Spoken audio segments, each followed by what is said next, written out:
Cemitério Dom Bosco, mais conhecido como Cemitério de Perus, Zona Norte, periferia de São Paulo. Em 1990, acontecia para o mundo a grande revelação da vala clandestina de Perus. 6 histórias, 6 mártires, 6 famílias, uma dor. O mundo descobria neste cemitério um depósito oculto das barbáries da ditadura militar brasileira. Em meio a 1.049 sacos de ossos, gritava a voz da justiça, da liberdade, da verdade de 6 desaparecidos políticos. Há 20 anos atrás, o Brasil encontrava em uma vala comum, no cemitério de Perus, uma peça perdida do quebra-cabeça da sua democracia e a chance de transformar em realidade a utopia de uma nação verdadeiramente humana. Tive certeza que existia ali uma vala e tratei de provar que ela existia, até abri-la. Prendem, matam, arrebentam, torturam. Não se constrói democracia com cadáveres insepultos. Uma hora que você tortura uma pessoa, você está ofendendo os bilhões que formam a humanidade. Pai, afasta de mim esse cálice. Pai, afasta de mim esse cálice. Pai, afasta de mim esse cálice de vinho tinto de sangue. Pai, afasta de mim esse cálice, Pai. Afasta de mim esse cálice, Pai. Afasta de mim esse cálice de vinho tinto de sangue.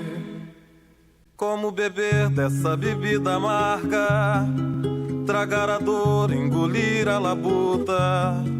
Mesmo calada a boca, resta o peito. Silêncio na cidade não se escuta. De que me vale ser filho da santa? Melhor seria ser filho da outra. Outra realidade menos morta. O regime militar ele é alcançado às custas de um golpe de Estado. Nós vivíamos num Estado democrático, havia eleições, quer dizer, as regras do jogo democrático eram seguidas. E, num determinado momento, uma conspiração entre civis e militares, um grupo com uma série de interesses brasileiros e interesses externos também, acaba por dar um golpe de Estado que é ilegal, ilegítimo e, ao contrário, derruba a democracia. Então, existia um sistema democrático que foi derrubado pelo regime militar. E nos custou muito, sociedade civil, ao término desse regime, para que nós lutássemos para reconquistar as liberdades democráticas. Esse processo de reconquista das liberdades democráticas é fruto das lutas sociais, das conquistas do povo brasileiro entre os anos 70 e os anos 80, fundamentalmente. Talvez o mundo não seja pequeno, nem seja a vida um fato consumado. Quero inventar o meu próprio pecado, quero morrer do meu próprio veneno.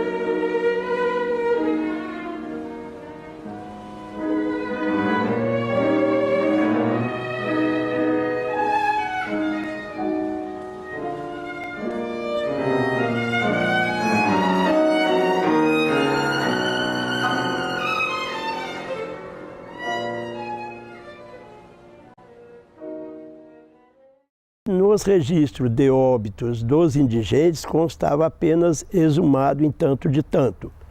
Nos livros de registro de óbitos de familiares já constava exumado em tanto de tanto e reinumado no mesmo local, porque naquela época não tinha o ossário individual como tem hoje, né? E aí me intrigou, né, aquilo lá, pô, mas como? Cadê esses ossos, né?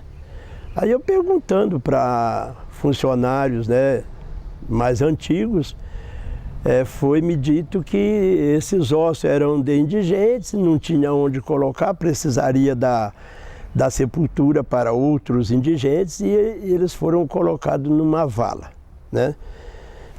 E até hoje ninguém soube explicar por que não renomou no mesmo local que era o de praxe, normal, né?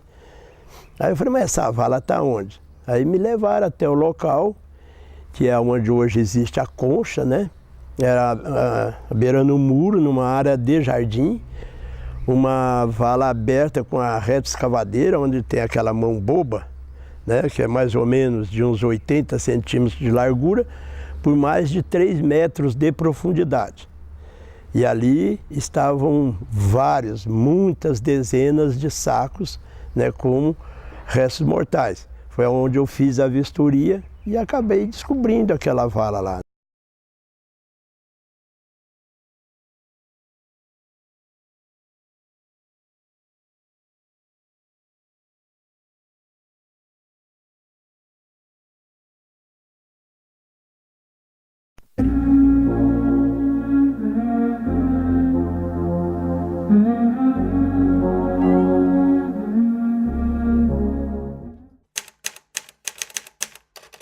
Meu pai chorava fácil, né? Se emocionava fácil, né? Então era um cara que ele fazia a diferença. As pessoas, amigos, pessoas do bairro onde a gente morou, que eu nasci, as pessoas falam dele até hoje com muito carinho, né? Que assim, era o Seu Seixas, era o cara que ajudava as pessoas, tal. Então era uma figura muito legal mesmo, né? Quando nós chegamos no pátio do DOI-CODE, começou o espancamento, né, que eles fizeram, a minha e ao meu pai, tinha uma algema ligando meu pulso ao dele. E foi um negócio tão violento que a algema se quebrou, se abriu. E a população começou a gritar dos prédios, parem com isso, parem. Eles deram rajada de metralhadora, vocês não têm nada com isso. Então assim, é uma coisa tão absurda, né, que você não consegue imaginar hoje em dia com os olhos e cabeça de hoje em dia. Era uma ditadura. De acordo com os livros de registro de óbitos do cemitério de Perus, Joaquim Seixas foi enterrado no dia 17 de abril de 1971. Não era verdade, ele ainda estava vivo. Meu pai é morto, anunciada a morte dele, ele ainda estava vivo quando anunciaram a morte dele, e no dia seguinte anunciaram a morte também do Dimas Casimiro, entendeu? E os dois foram colocados como participantes do grupo que justiçou o Boyles.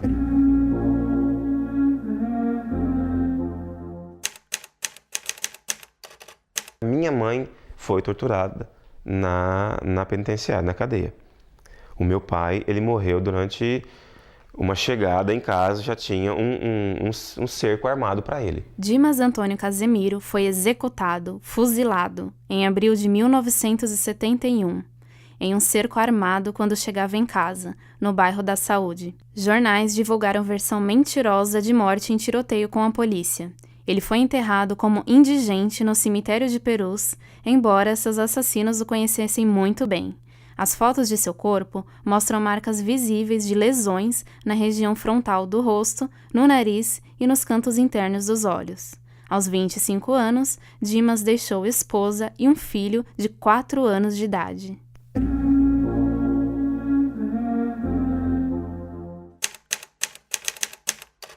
Ele não aceitava muito injustiça. Eu acho que isso motivou os dois, eu acho que eles sentiram mais isso e queriam mudar. O que eles podiam fazer, eles queriam mudar através da ideologia deles. Um mês depois do irmão, Denis Casimiro foi preso pelo líder do Esquadrão da Morte, delegado Sérgio Paranhos Fleury. Ficou encarcerado por 1 mês no Departamento de Ordem Política e Social DOPS de São Paulo. Morreu aos 28 anos, no dia 19 de maio de 1971, após ser submetido a sessões de tortura. Como forma de ameaça, seu corpo ainda foi exibido pelos policiais aos outros presos do local. Denis também foi enterrado como indigente no cemitério de Perus, tendo seus dados pessoais alterados para dificultar qualquer identificação.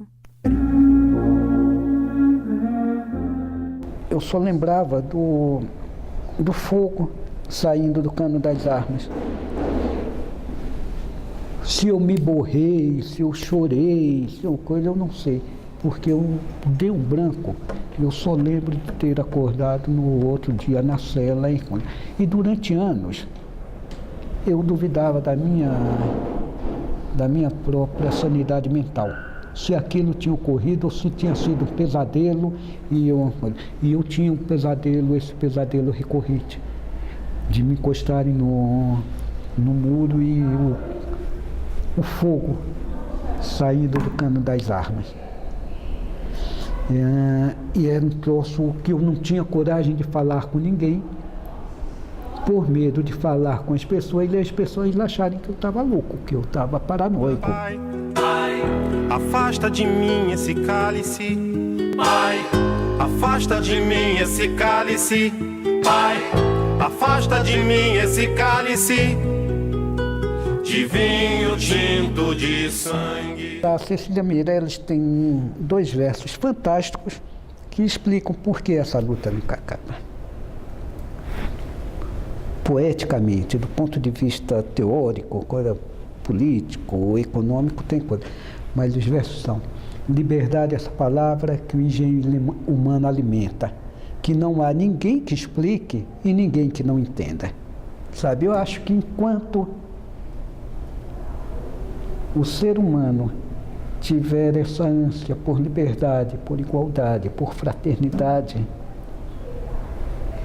nós estaremos aí. Como é difícil acordar calado, se na calada da noite eu me dano. A tortura é uma dor que não passa. Ela marca sua vida para todo e sempre. Você carrega esse estigma, você carrega essa dor. O que a gente faz é conviver com essa história pesada e superar numa perspectiva assim, de que nós podemos vencer essas barreiras. Quero lançar um grito desumano, que é uma maneira de ser escutado.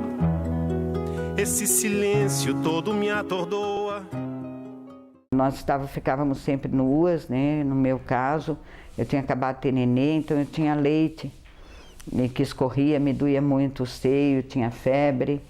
E aí eles eram tarados, e um deles dizia que o leite, eu cheirava azedo do leite, não tomava banho, do sangue. Quando a gente tem bebê, aos 40 dias a gente sangra muito, então logo depois eu tive esse sangramento maior, sem banho, tinha uma pia só e papel higiênico, não tinha absorvente, não tinha nada. Então eu cheirava sangue pisado, sangue azedo, leite azedo, suor, dá um suor terrível, era horrível. Então eles me empurravam, me batiam, riam muito porque eu cheirava muito mal. Até que um deles, que era bem mais tarado que os outros, chamava Trali, ele era meio mais velho assim, ele me batia porque escorrer o leite incomodava ele. Olha que horror. E incomodava na taradice, né? E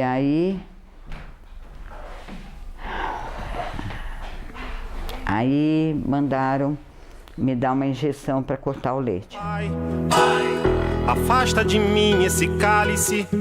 Pai, afasta de mim esse cálice. Pai, afasta de mim esse cálice. Uma das minhas irmãs, além de ser espancada, como a outra também foi, ela foi violentada, né, sexualmente. E meu pai foi colocado na cadeira do dragão, era uma cadeira simulando, que era cadeira elétrica, né? Cheia de fios e tal, e espancamento e soro da verdade, éter, que era para afogar a pessoa e tal.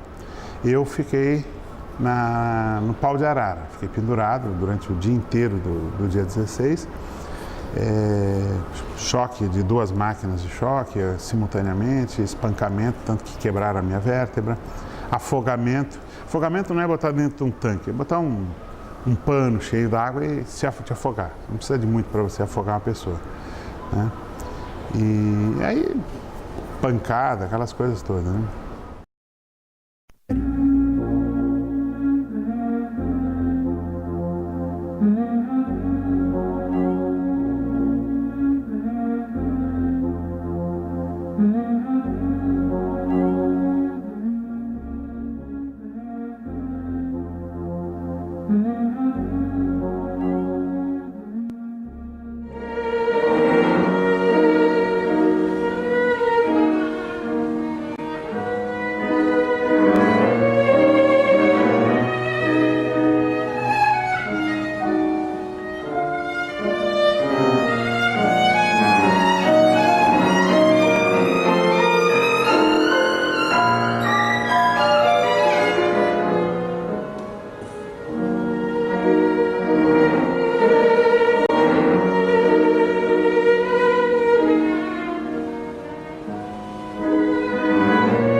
Enterraram meu pai com o nome verdadeiro dele. A minha mãe e minhas irmãs saíram da prisão 1 ano e meio depois, foram ao cemitério de Perus, localizaram a sepultura dele e começaram a ir toda semana lá para poder garantir que não destruíssem o corpo dele. E aí foi quando elas começaram a saber que tinha outras pessoas, onde estava fulano, onde estava Beltrano, que elas foram localizando, que os próprios coveiros diziam que chegou muito torturado, foi enterrado à noite, não deixaram abrir o caixão, essas coisas que os coveiros contavam. E elas souberam também da vala de Perus. Elas souberam muito tempo antes que ia ter uma vala. Os coveiros diziam para elas: tirem o seu pai daqui porque vai ter uma vala que vai destruir, vai juntar tudo, misturar. Tem muito mistério ali, tem muita cadáver ali não identificado e cada cadáver